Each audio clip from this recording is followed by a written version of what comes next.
In the year 1800, a 16-year-old Welsh girl longed to own her own Bible.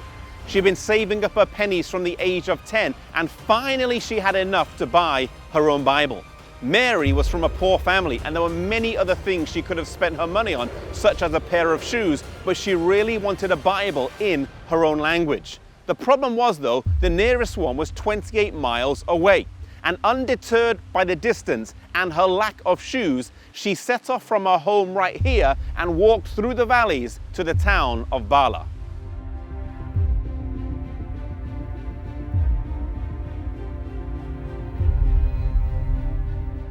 Arriving here in the town of Bala, she went to the home of Reverend Thomas Charles. Today his home stands on the high street and has now been converted into a bank.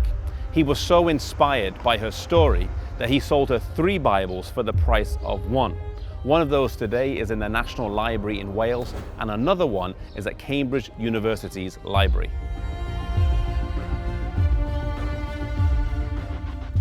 The story of Mary Jones inspired many others. Reverend Joseph Hughes asked a daring question of church leaders soon after.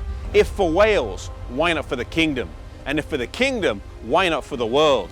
That question posed at a meeting of the Religious Tract Society on the 7th of December 1802 would reverberate around Wales and ultimately the world.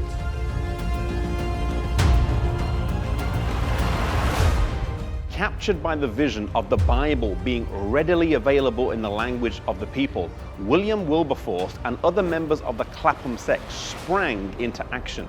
They made this vision part of their campaign to make goodness fashionable, in the hope that people would fall in love with the Bible and a biblically inspired way of life.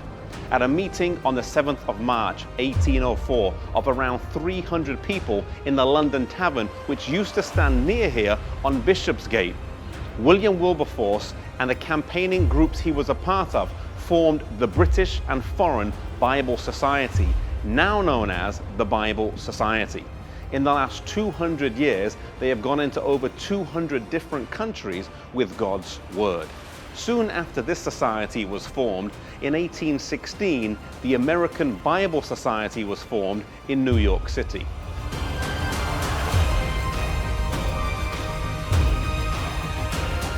Later in the 19th century, inspired by Hudson Taylor and the China Inland Mission, 7 students at Cambridge University, later known as the Cambridge 7, gave up promising careers and sailed to China to be missionaries.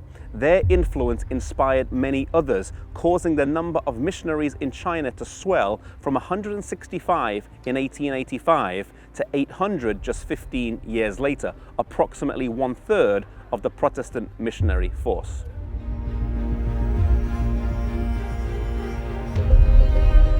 The Keswick Convention also had a profound impact on mission service, inspiring many people to devote their lives to the service of God in faraway lands.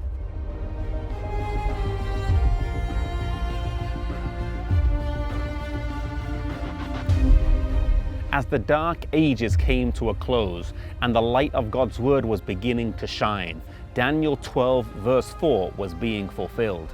The 1260-year prophecy, which came to a close in 1798, coincided with the words of Daniel, who said that many shall run to and fro, and knowledge shall increase. This referred to knowledge of the Bible, which would only increase as people had access to it, a cause that countless missionaries devoted their lives to.